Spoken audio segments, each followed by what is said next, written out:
Tonight, a tax rise for Scotland's higher earners. The Scottish Government's spending plans mean a 1% increase to the highest rate. But there's more cash for councils and the NHS. The income tax policy I've outlined will grow our much-needed revenues by £389 million. Also making the headlines, a warning about safety on our streets. The souped-up scooters and e-bikes modified to reach speeds of over 30 miles per hour. 200 workers lose their jobs in Glasgow as the city's Virgin Hotel closes its doors for good just months after opening. In sport, there'll be no Rangers fans in attendance in the next Old Firm derby. We'll have all the very latest from Celtic Park. And oh yes it is, Snow White comes to Glasgow's King's Theatre as Panto season is in full swing. I'm Kellyanne Woodland in Edinburgh. And I'm John Mackay in Glasgow. This is the STV News at 6.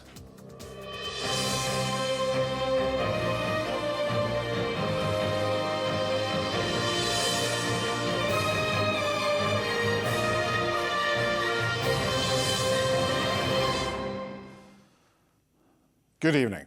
Higher earners in Scotland will pay more in tax from next year. The Deputy First Minister, Shona Robertson, said those with the broadest shoulders should pay more. As she set out the Scottish Government's tax and spending plans, she announced a 1% increase to the highest rate. It means the better paid will be paying thousands more in tax than those in England. However, Ms Robinson told the Scottish Parliament 51% of taxpayers in Scotland will still pay less than if they were in the rest of the UK. She also announced spending increases in welfare and the NHS. Well, our political editor Colin Mackay was watching. So Colin, what did you make of it? Well, as well as tax, there's another couple of key areas where the Scottish budget diverges from UK government spending plans, particularly along the lines of business rates and public services. The UK government is giving an extra 75% discount to retail, hospitality and leisure business rates. The Scottish government is not doing that except in the islands. Instead, the Deputy First Minister is investing more money in health and welfare spending. But throughout this budget, there are headlines on income tax, on council tax, on spending and on cuts, as Ewan Petrie reports. When it comes to Scotland's finances, festive cheer is in short supply. A mix of high inflation, public sector pay deals and spending commitments has left the Scottish Government facing a black hole of up to £1.5 billion. Big smile. That left little cheer for the Finance Secretary ahead of unveiling the Scottish Government's budget. Last month's autumn statement was a worst-case scenario for Scotland, a fiscal settlement from the UK Government that undermines the viability of public services across the whole of the UK, including here in Scotland. Shona Robertson announced £140 million to fund a 5% freeze in council tax. On income tax, the thresholds for the higher and top bands will remain the same. And there is a new advanced rate tax band of 45% on earnings between £75,000 and £125,000. The top rate of tax will increase to 48%. The income tax policy I've outlined will grow our much-needed revenues by £389 million. On income tax, only top earners, around 5% of taxpayers, will be impacted by these rate changes. And of course, no one in Scotland will pay more in council tax for their main home. Ordinary working families are not out of the cost of living crisis, and it's at times like this that we need a serious conversation about the redistribution of wealth and about ensuring our public services can help those and be there for those most in need. Businesses describe this budget as a missed opportunity. This spa was looking for more support through rates relief. I have a spa in Bristol that costs £3,500 a year, and an equivalent spa up here is 4 times, so I'm looking at 10 to 15,000 for a business up here, which is an enormous amount to ask businesses to pay in the current climate. These are businesses who really are on the front line of the cost of living crisis, the cost of doing business crisis, shaking consumer confidence, issues with staffing. All of those are coming together almost uniquely for them, and they really do need some help if they're going to survive what's looking like quite a difficult beginning to 2024. Funding for NHS boards will rise by more than £500 million. But doctors say more is needed to improve levels of care. Unless there is a detailed plan to address the workforce crisis that we face, then I'm afraid this budget is not going to do anything to do that. With a Westminster election next year, this budget draws even clearer dividing lines on taxing and spending. Ewan Petrie, STV News. And Colin, what have the opposition parties been saying? Well, inevitably, the opposition, the Conservatives, Labour and Lib Dems, think this is a rubbish budget. But the Greens, who are in government with the SNP, think it's a great budget. Here's what they all had to say in the chamber. If the Scottish economy had grown at the same rate as the UK economy over the same time that the SNP had been in power, we'd have had a lot of extra billions to spend.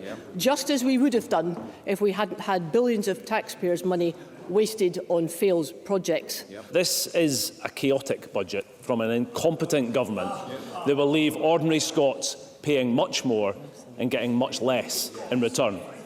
The SNP's mismanagement of our public finances has left us with a massive gap to be filled between what they promised and the tax revenues that ordinary Scots pay. This is about priorities. So can I ask the Cabinet Secretary, why is her government slashing energy efficiency in the middle of a climate emergency? And why is she slashing the housing budget in the middle of a housing emergency? The Deputy First Minister has confirmed the positive impact of the decisions made in response to Green proposals on tax since 2017-18, with £1.5 billion now available to support public services as a result. That's in sharp contrast to a UK Tory government which prioritises tax cuts for their rich mates, and a Labour Party actively opposed to redistributing wealth from the richest to those most in need. OK, we've been told that this is a tough budget. What's been cut, Colin? One of the biggest cuts is housing and building services. It's been cut by £205 million. The Federation of Housing Associations say that's a hammer blow. Higher and further education is down by £100 million. Economy is down by £98 million. Now, those last two are big economic drivers, and business groups say that this is a bleak budget. COSLA, the council leaders, are really angry tonight because they say that the funding for the council tax freeze is only half of, or less than half of, what they were asking for. But there are some big increases too. Welfare and benefit spending goes up by £1 billion. NHS spending goes up by £550 million, although much of that will be in terms of pay. And income tax is going up, as you heard in Ewan's report there. The total tax take in income tax is expected to increase by £1.5 billion next year. Now, the Tories say that 100,000 Scots and businesses have been betrayed with these higher taxes. The Scottish Government say that only the highest earning 5% in the country will have to pay more, and they'll get a better NHS for it. But this is just everybody's first take on a £60 billion budget. There's a lot more detail to go through over the Christmas holidays, and before they even get to that stage, we're expecting a statement from the Scottish Government tomorrow following the court ruling on gender reform, and I don't think the Scottish Government is going to appeal against it. All right, Colin, thanks very much for bringing us right up to date. Thank you. Now, they're already a common sight in cities across Scotland, but fears are growing about the dangers of e-scooters and e-bikes that they pose to pedestrians, especially when they've been modified to reach speeds of over 30 miles per hour. Those waiting for crucial legislation laying out the rules are frustrated there has been no announcement. They say it's only a matter of time before someone is killed, as Caitlin Hutchison reports.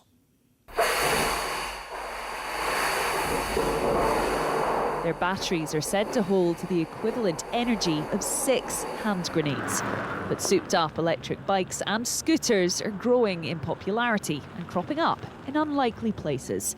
It's making life especially hard for people like Colin and Lynn, who almost got knocked down by an e-scooter when it came flying through a red light. They just come so close to you without hearing them. And they're just on top of you. It is really scary, and that took me a good while to get my confidence back up to go out myself. Electric bikes can be ridden by anyone over the age of 14 and don't require a licence. But if they're illegally modified, they can reach much greater speeds than the 15-mile-per-hour limit. It goes through your head every time you come into Glasgow or a busy area, whether you are actually going to come out without getting hurt by one of these things. A recent police crackdown saw 15 e-bikes and e-scooters seized in Glasgow in just one weekend. E-scooters have caused around 30 casualties across Scotland since 2021. In the rest of the UK, 12 people died last year. Well, somebody's going to end up seriously getting hurt or killed. I used it on holiday and it was quite good, so if it was here I wouldn't need to walk anymore. They're not entirely popular in Perth, where we come from, because people just go mad on them. It's a little bit of fun. I don't see what the harm is in getting them. I just think they're a nuisance, that's it. E-scooters are widely sold across the country and already a common sight on our streets. But they're only legal on private land, like here in the STV car park. But not everyone is clear on the rules. Nicola Sturgeon came under fire for this pre-election stunt in 2021. Yeah, so when customers come into the store, it's really important to be upfront and honest. The lack of clarity is causing issues for Mark, whose patience is wearing thin. There's obviously over 1.2 million privately owned scooters out there already, so there's a frustration with the public because they're saying these are not legal on the roads, and for us, if it goes any longer, then we probably won't be in business. Transport Scotland says ministers are keeping an eye on UK government plans for potential e-scooter trials in Scotland. But some believe that would be adding to an already ticking time bomb. Someone needs to take control and actually make it safer for everybody, not just for guide dog owners, everybody. Someone in a wheelchair, someone pushing a buggy, old person walking with a stick. Somebody's going to get hurt. How seriously, I don't know. Caitlin Hutchison, STV News. Now, the row over Michelle Mone's involvement in a contract to supply PPE during the pandemic is rumbling on, with the UK Cabinet Minister Michael Gove saying he hopes it results in a criminal case. Mr Gove was contacted directly by the Scottish businesswoman and Conservative peer in 2020 as part of a VIP lane for sourcing PPE supplies. Our Westminster correspondent Paris Goutsianis has the latest. Well, yesterday the Prime Minister said that he takes concerns over the £200 million PPE contract incredibly seriously. Today, Michael Gove was asked about it, and he confirmed that he has spoken to detectives from the National Crime Agency about the contract with PPE MedPro. That's the company led by Baroness Mone's husband, which made a profit of £60 million. Mr Gove also confirmed that Baroness Mone is no longer a member of the Conservative Party. Here's what he had to say. There is a National Crime Agency inquiry going on. I've cooperated with that inquiry because I want to ensure that it reaches its conclusion quickly, that justice can be served. And if there are further questions to ask about PPE procurement, and I believe the government has a strong record, then I'm more than happy to do so with the COVID inquiry. Baroness Mone is subject to an NCA inquiry. I hope that inquiry results in a case being brought as quickly as possible. And Paris, Baroness Mone has commented again today. What she said. Well, after keeping silent for months, Baroness Mone has been very active on social media in the past few days.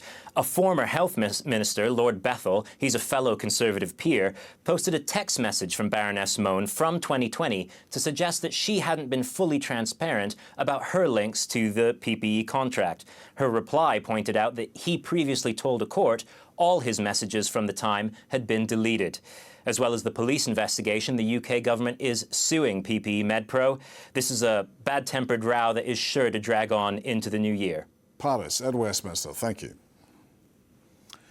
Tributes have been paid today at a service of thanksgiving for the former Labour Chancellor Alister Darling, who died last month at the age of 70.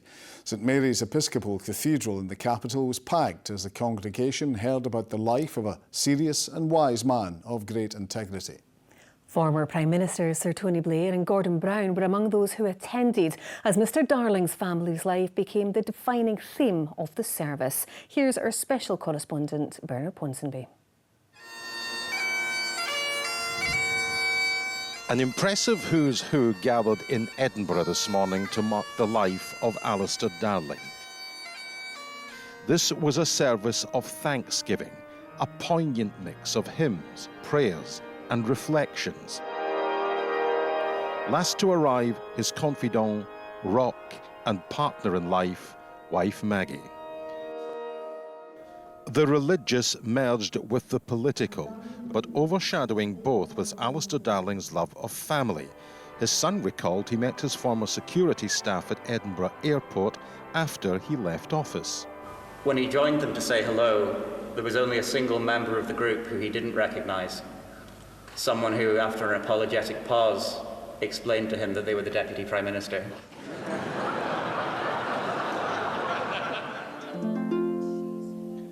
Friend and former Labour Minister Brian Wilson recalled the influence of places in defining his life's anchors, principally Edinburgh and the Hebrides. If there is a visual image I retain of Alister, it is not of him with a red dispatch box or addressing some great conference of bankers. It's of the same guy from half a century earlier, in jeans and jumper, greeting us at the gates of the house in Bernera, the waters of Loch Breaclit in the background. A good man, a caring man, imbued with the genes of public service and social justice, a powerful combination. Alister Darling's career straddled two historical events. He led the no side in the independence referendum and navigated the banking crisis of 2007, remembered today by the Shadow Chancellor. Those difficult months required courage, the willingness to listen to advice, the intellect to grasp it, the ability to act with swift, bold judgments when called upon, and to take responsibility for those momentous decisions. That was Alister Darling. The service concluded with Jerusalem, a hymn of hope to lift the spirits. Those who gathered remembered a politician who very unusually had few enemies and, as today demonstrated, a whole world of friends. Staff at a Glasgow hotel have been made redundant with immediate effect just 4 months after the venue opened its doors. The Virgin Hotel in the city's Riverside had employed almost 200 people, many of whom are now facing an uncertain Christmas.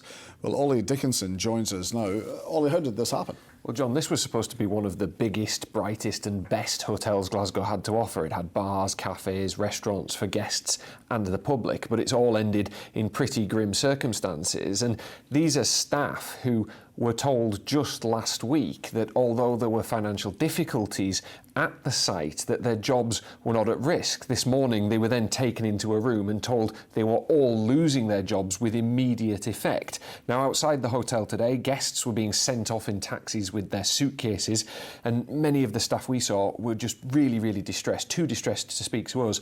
But some of them did speak to us, and it's clear to see they're confused, they're hurt, and they're angry by what they see as a complete betrayal. We have no money left, and now we're told 6 days before Christmas, when we were supposed to be paid on the 29th of December, that now we have no money. We have no jobs. We have nothing. Who's going to pay our bills? We were then told, oh, it's fine, that you can then phone a hotline that's for mental health. It's like, that's not going to pay our bills. It's just not. That's going to put a roof over my head. It's soul destroying. There's a lot of the team that have got families, have got Christmas to pay for, myself included. Like it's hurt us a lot. So staff dismayed, naturally. Ollie, what have Virgin had to say? Well, the ownership of the hotel is quite complex. It carries that Virgin brand, but it's actually owned and operated by a company called V Hotel Glasgow Limited, and the building itself is operated and was owned by Lloyd's Development Group. Both companies have ceased trading, and that means the hotel has now closed. Now, Virgin Hotels, in a statement, told STV News they have done everything they could, including making an offer to buy the site and save the jobs, but that this offer was turned down. It's also my understanding that they have now told staff that they are committed to paying them what they are owed for the month so far. However, I'm sure everyone watching will understand that this has thrown nearly 200 people's lives into complete chaos just before Christmas. It's the exact turmoil nobody wants or needs, and it's also such a big blow for Glasgow's hospitality industry. 200 jobs that have just gone overnight. Ollie, thank you. Other stories in the West, and 2 cousins have been convicted of murder after being caught on CCTV. William and David McMahon attacked Christopher McGee in the garden of a house in Hamilton 2 years ago. The 36-year-old died in hospital days later. Ayr railway station closed again this afternoon due to unsafe conditions. ScotRail are running a half-hourly shuttle bus between Ayr and Prestwick. A fire at the station hotel left the railway station inoperable until earlier this month. A business which lost its legal bid to stop Glasgow's low-emission zone from operating has launched an appeal to overturn the decision. Lawyers for John Payton and Sons want Scotland's highest civil court to stop the LEZ, calling the scheme illegal and draconian. The case will be heard in the new year. And now Rahman is here with the sport. Thanks very much, John. Good evening to you all. Rangers say they are extremely disappointed after it was confirmed they won't receive any tickets for next week's Old Firm derby at Celtic Park. Live now to Ronnie Charters, who's at Celtic Park. Ronnie. Well, Rahman, this all kicked off in September when Rangers offered Celtic around 700 tickets for the first derby of the season. Now, as we know, Celtic rejected that allocation, saying that it was due to safety concerns for their supporters within Ibrox. Now, for the match here on December 30th, Rangers were expecting the same number of tickets that they offered to Celtic for the first derby. However, they were told by their Glasgow rivals that that was not going to be the case. So they took the case to the league's governing body, the SPFL. That's because there are certain league rules that state that a reasonable number of tickets should be made available to away supporters for SPFL matches. Now, Rangers, as we mentioned, released a statement saying they're extremely disappointed. They also claimed tonight in a statement that the SPFL actually agree that Celtic's position is unreasonable, but they also say the governing body failed to act because Celtic didn't provide the necessary evidence. Celtic tonight strongly deny that claim, releasing their own statement saying that they wholeheartedly stand by their decision not to allow any away fans into the match in December 30th. As you can imagine, this is quite a sticky situation at the moment, so we have asked the SPFL to clarify those claims. The upshot is once again that no away fans will be in attendance for the Old Firm derby. These derbies normally come with a real eagerly anticipation. They come with noise and colour. Well, added to the fallout of ticketing, the statements and the war of words this evening, they also come with a bit of spice tonight. Rahman. Ronnie at Celtic Park, thanks very much for that. Hibs boss Nick Montgomery has defended the standard of Scottish football. That after Ross County manager Derek Adams called it shocking. Adams made the comments after his team's defeat to Dundee at the weekend. He also claimed the standard at English League Two side Morecambe, who he recently left to make the move to Dingwall for a third spell, was 100 times better. Hibs face Ross County this weekend. Can't really agree with his comments, but he's entitled to his opinion. I think it's a real competitive league. I think every week you're playing against different teams that have different playing styles. Some quite similar, but I think the standard is very good. I think, you only have to look at the 3 Scottish clubs in Europe last week, and I think that tells its own story. Sam Skinner has signed a new 2-year contract with Edinburgh, committing himself to the club until the summer of 2026. The lock, who joined the capital side last year, has yet to feature this season after sustaining a knee injury. And that, folks, is all we spoke tonight. Thanks, Rahman. OK, now the weather with Sean. Low pressure will be accompanied by a sudden downpour of deliciousness. TUI sponsors STV Weather. A very good evening to you. I'm afraid I come with bad news tonight because the weather is looking very unsettled the next couple of days as we head towards Christmas. Thursday will be the worst day, some stormy conditions, and I expect there could be quite a bit of ferry disruption in the coming days as well, especially during Thursday, maybe a wee bit quieter for a time Friday, early Saturday, but then the wind's picking up once again on Christmas Eve. So something to bear in mind if your travel home for Christmas involves a ferry. Certainly keep in touch with the forecast in the coming days. Now, overnight tonight we'll still hang on to some scattered showers. Tomorrow's going to be a miserable day. It's going to be a cloudy, damp day through much of the day, particularly across the Highlands, Argyll. The rain a wee bit more showery as we head into Lanarkshire, the borders, and also across Dumfries and Galway. Top temperatures about 10 degrees Celsius, so a mild day. Temperatures well above the norm, but the wind's starting to pick up. Now, lots of pink on the map as we head into Thursday, giving us those strong and gusty winds, gusting, I think, fairly widely, 50 to 60 miles per hour, even in populated areas. So some very disruptive winds and possibility of 70 for a time around coastal parts of the west and also the Hebrides. But the winds hopefully easing down a wee bit later on in the day. So Thursday, a horrible day, blustery showers driving through very, very quickly. There'll be a touch wintry over the tops of the mountains, especially a little bit later on in the day. But the main feature is those strong and very disruptive gusty winds on Thursday, a little bit quieter Friday and Saturday. Bye-bye. TUI sponsors STV Weather. And finally, Panto season is well underway, with the Kings in Glasgow bringing Snow White to the stage this year. Its stellar cast is led by the Queen of Panto herself, Elaine C. Smith, and Johnny Mack. Laura Boyd reports.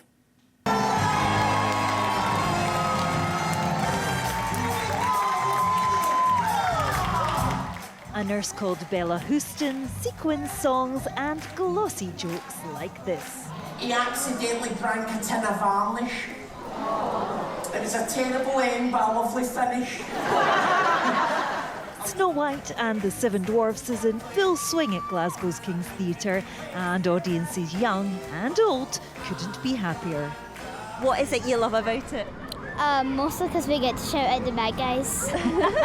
Will you be doing lots of shouting at the pantomime? Yeah. Lots of cheering? Oh yes, we will, won't we? Oh yes, we will. This is casking pensioners. They're all over 80. Everybody's over 80 and we come here every year. We have a great time. We have a brilliant time. Keeps us young. Keeps us young. It saves you sitting in the house and miserable. That's true. And are you a lot of the rowdy ones? Yes. And it's that rowdiness and love the cast feel from the crowd that keeps them going through 2 shows a day for weeks on end. This is my 24th year doing Panto, either Aberdeen or Glasgow Kings. So it's a privilege. Yeah, definitely. It's a privilege and to be part of people's Christmas that they do. And especially what's going on in the world now, you know, to be able to come sit with granny, grandpa, aunties, uncles, extended family for 2 hours, enjoy, you know, a fantastic show. You get joy and light and laughter with 2,000 other people in one place having a good time. Panto magic with laughs, boos and cheers, a joy for all to behold. The story of Snow White here at the Kings, an experience that'll never get old. Laura Boyd, STV News, Glasgow. I'm enjoying myself. Looks great fun. It does. And that's you finished for the year, Kellyanne. It sure is. Cards to write. Busy, busy. Ah, well, some of us will still be here. Good night. Good night.